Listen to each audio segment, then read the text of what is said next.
سلطان ڈاکو کو، اسی ہندوستان میں ایک ڈاکو گزرا سلطان ڈاکو کو جب پھانسی کے تختے پہ لٹکایا جا رہا تھا تو اس سے پوچھا جا رہا تھا کہ بتاؤ تمہاری آخری خواہش کیا ہے، تمہاری آخری تمنا کیا ہے؟ جواب دیا سلطان ڈاکو نے کہ میری آخری تمنا یہ ہے کہ میری ماں کو میرے سامنے کھڑا کر دیا جائے اور جب مجھے پھانسی دی جائے تو اس وقت میری ماں مجھے اپنی آنکھوں سے پھانسی پر لٹکتا ہوا دیکھے۔ اس کی یہ خواہش پوری کی گئی۔ ماں نے بہت منع کیا کہ میں اپنے بیٹے کو پھانسی پہ لٹکتا ہوا نہیں دیکھ سکتا۔ کہا ماں اگر تیرے بیٹے کی خواہش یہ ہے تو تجھے اپنے بیٹے کی خواہش پوری کرنا چاہیے۔ ماں سامنے آ گئی، کہا بیٹے تجھے پھانسی دی جا رہی ہے اور تو نے یہ شرط لگا دی کہ میری ماں مجھے دیکھے۔ ماں اپنے بچے کے ہاتھ میں پیر میں خروچ برداشت نہیں کرتی ہے، پھانسی کیسے برداشت کر لے گی؟ کیوں تو مجھے جیتے جی مارنے کے لیے اپنے سامنے کھڑا کر دیا؟ اس نے کہا جلادو، اے جلاد، اب اگر کوئی اور خواہش میری پوری کر سکتے ہو تو بتاؤ۔ کہا کوئی اور بھی خواہش ہے؟ کہا ایک اور ہے۔ کہا کیا ہے؟ کہا کہ میرے ساتھ ساتھ اگر ہو سکے تو میری ماں کو بھی پھانسی دے دو۔ کہا یہ کیا بات رہی؟ جرم تم نے کیا، مرڈر تم نے کیے، قتل تم نے کیے، چوریاں اور ڈکیتیاں تم نے ڈالی اور کہہ رہے ہو پھانسی میرے ساتھ میری ماں کو بھی دو۔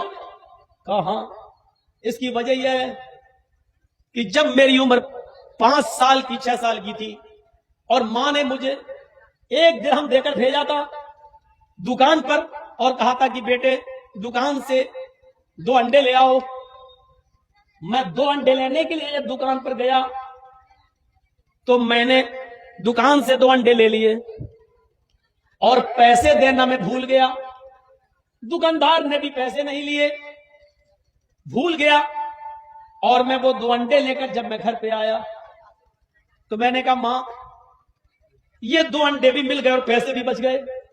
ماں نے کہا کیا ہوا؟ کہا اس نے مانگے نہیں، میں نے دیے نہیں۔ اس نے پوچھا پیسے، میں نے کہا دے دیے، وہ سمجھا کہ مل گئے، اس نے مانگا نہیں۔ ماں نے کہا شاباش بیٹا، یہ میری ماں ہے، اس دن جب میری عمر 5 سال کی تھی اس نے میری پیٹھ تھپ تھپائی، کا بیٹا اس غریبی میں تم نے میری کتنی اچھی مدد کی۔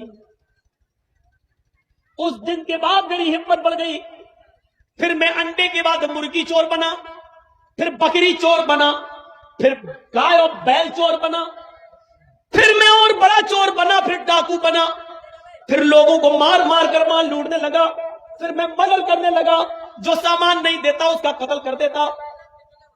اگر اسی وقت میری ماں نے ایک تھپڑ میرے چہرے پہ مارا ہوتا اور میری انگلی پکڑ کر لے جا کر اس دکاندار کے پاس جا کر اس کا پیسہ دے دیا ہوتا اور کہتی میری ماں یہ بچہ بھول گیا تھا یا جھوٹ بولا تھا، یہ پیسہ تم کو نہیں دیا، تو آج میں اتنا بڑا چور نہیں بنتا۔ مجھے اتنا بڑا چور بنانے میں، مجھے اتنا بڑا ڈاکو بنانے میں میری ماں کا رول ہے۔ آج میں پھانسی کے تختے پہ لٹک رہا ہوں، ماں یہ تمہاری دین ہے، ماں یہ تمہاری تربیت ہے جس کی وجہ سے میں پھانسی کے پھندے پہ لٹک رہا ہوں۔